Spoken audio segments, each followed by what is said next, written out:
Olá, pessoal. Eu sou a professora Marcela Monteiro, da Universidade Federal Rural da Amazônia, do campus Tomé Açu. Bem, e hoje nós vamos falar sobre a deriva continental, dando continuidade aí à nossa disciplina de geologia. Bem, esse assunto da deriva continental, ele começou a vir à tona quando surgiram os primeiros mapas da superfície terrestre. Esses mapas, eles não é a mesma precisão que eles têm hoje, mas alguns cientistas, eles começaram a perceber que parecia haver aí a probabilidade de um encaixe entre esses continentes. Bem, se vocês olharem esse mapa bem antigo que tem na tela, a gente pode ver, por exemplo, a forma da América do Sul, não é a forma atual que nós conhecemos hoje. Algumas áreas, como por exemplo, Groenlândia, também tem formas diferentes.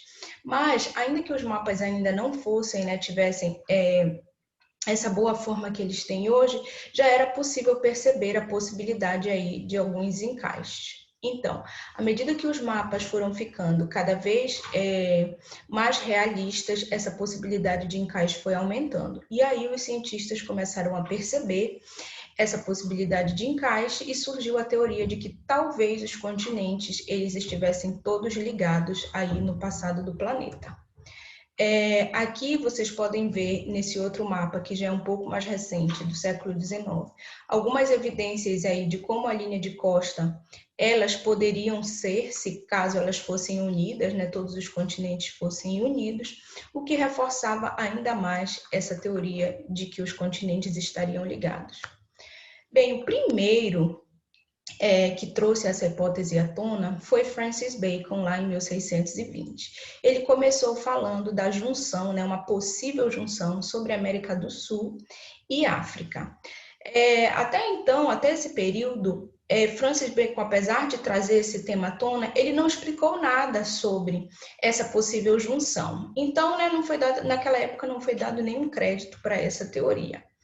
Depois de Francis Bacon, também teve Antônio Pellegrini, que ele foi aí um outro cientista, ele era geógrafo, que ele lançou num livro chamado A Criação e os Seus Mistérios Revelados, ele lançou de novo essa hipótese de que os continentes poderiam estar ligados no passado.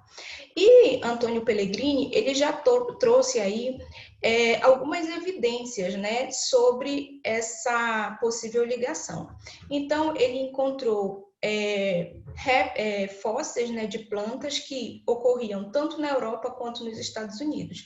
Plantas idênticas. E aí ele pensou, provavelmente isso aí eram plantas que ocorriam tudo em uma mesma mancha, mas que se separaram por conta da separação dos continentes. Bem, até então, mesmo nesse período, apesar dele ter trazido aí alguma evidência para isso, também o assunto não foi, não caminhou, não foi para frente.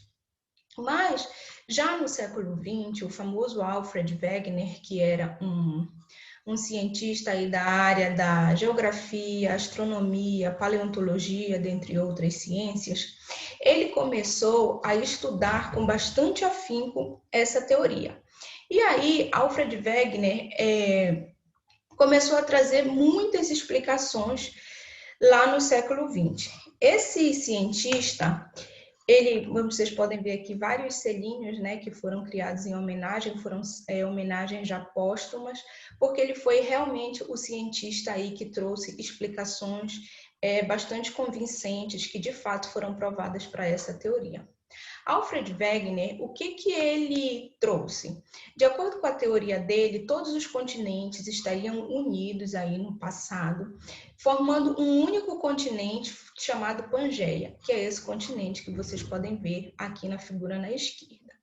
Bem, de acordo com Wegener, a fragmentação desse único continente, da Pangeia, teria começado aproximadamente 220 milhões de anos atrás, lá no período do Triássico, Lembrem-se que o Triássico era o período em que habitavam os dinossauros.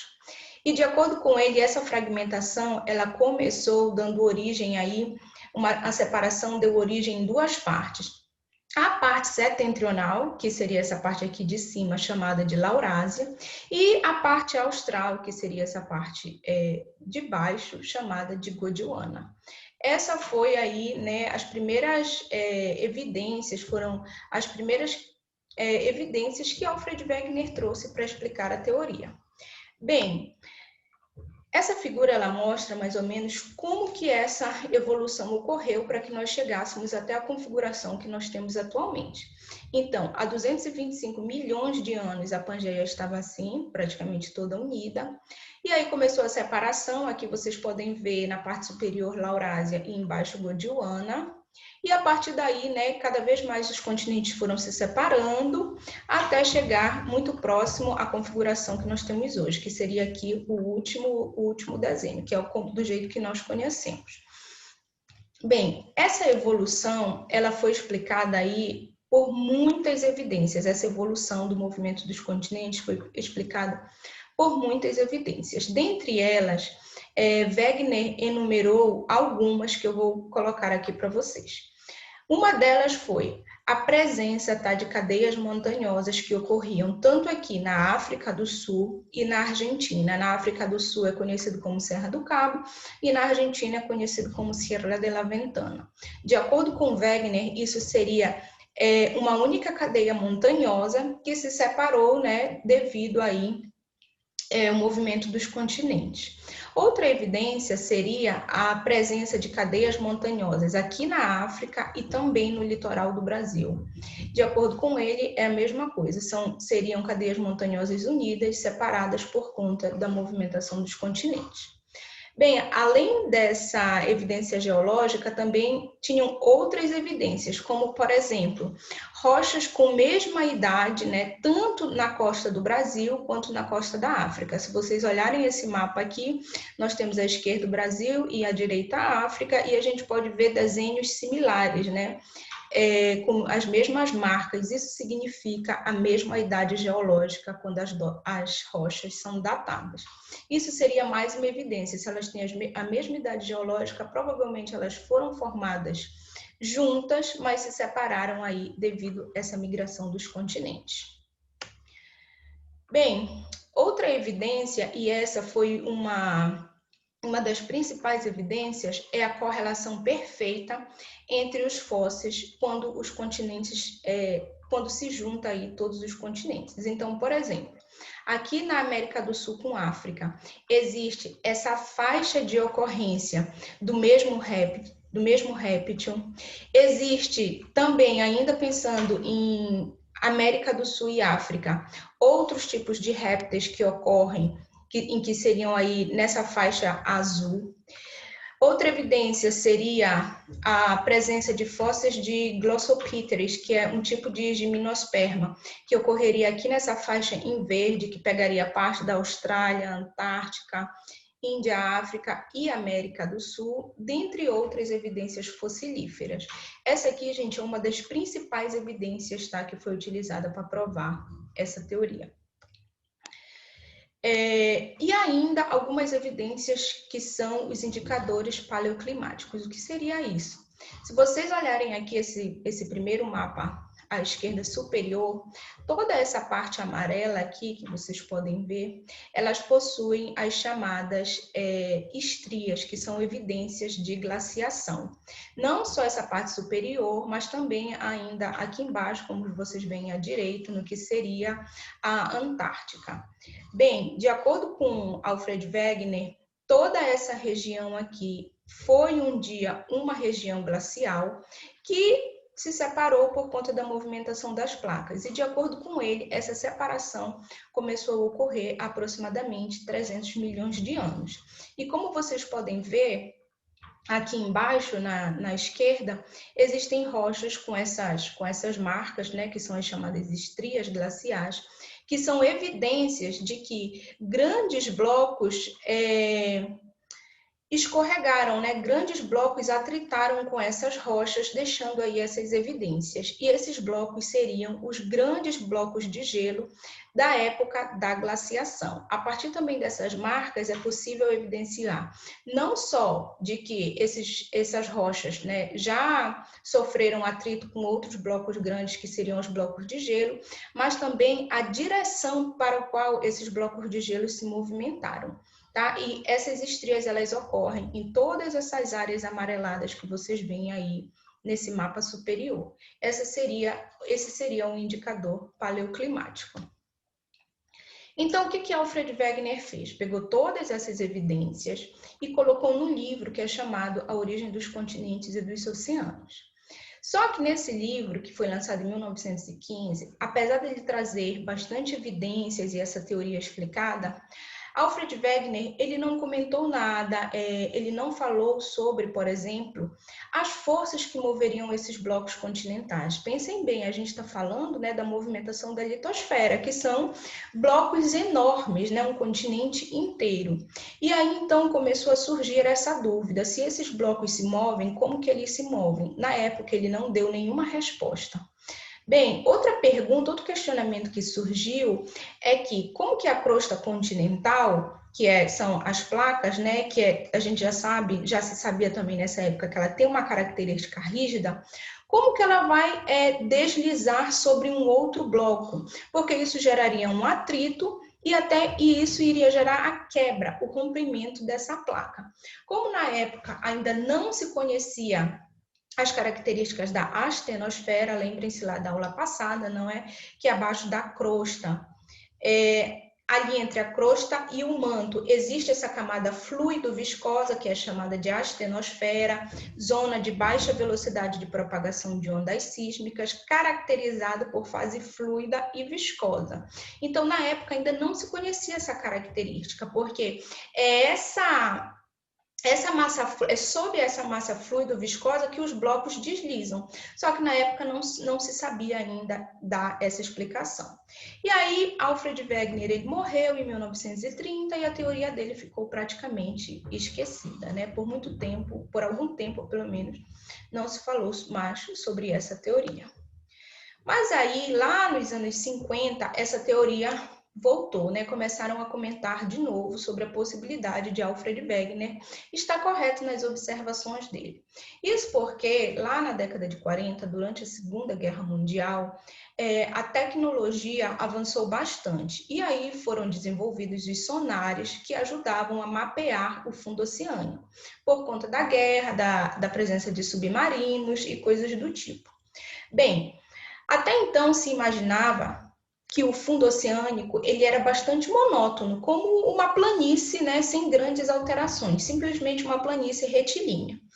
Mas quando esses mapas que foram criados pelos sonares começaram a surgir, houve uma surpresa, porque perceberam que o fundo oceânico ele era composto por diversas feições. Vocês podem ver aqui nessa figura, por exemplo, a presença de arcos de ilha, cânions, planície abissal, montes submarinos, cordilheiras, ilhas vulcânicas, ou seja, um número muito grande aí de feições. E a partir de então, começaram a pensar de novo na teoria da deriva continental de Alfred Wegener. Bem, lá já no final dos anos 40, descobriram a cadeia mesoceânica, ou também chamada, né, de dorsal mesoceânica, que nada mais é, vocês olhem aqui nessa figura, essa linha que passa, né, no meio do oceano, é a dorsal mesoceânica. Bem, gente, essa dorsal mesoceânica, ela se estende desde aqui o sul do Oceano Atlântico até o norte do Oceano Pacífico. Ela tem aproximadamente aí 84 mil quilômetros de comprimento e 1.000 metros de largura, e ela é formada pela presença de vales que tem até 3 quilômetros de profundidade. Ela tem um sistema chamado Rift Valley, que constitui de fendas que indicam a presença de um regime tensional. A gente vai ver isso um pouco mais lá na frente, nas outras aulas. E as características dessa cadeia mesoceânica, elas indicam um fluxo térmico bastante elevado. E também perceberam, né, que era uma cadeia aí onde a atividade sísmica e vulcânica é bastante intensa. Aqui, para vocês, nessa imagem de baixo, para vocês verem, um mergulhador, né, mergulhando dentro do que seria uma das fendas aí que constituem a dorsal mesoceânica. Bem, Essas figuras, gente, para vocês entenderem melhor, elas mostram aqui a dorsal mesoceânica cortando aí os oceanos, né? A partir de então, ela foi considerada como uma possível cicatriz da separação dos continentes. E aqui vocês veem que ela se estende desde o Atlântico até o Oceano Pacífico, sendo que quando ela chega aqui no extremo norte, no extremo do Pacífico, ela se eleva e passa por dentro da Islândia.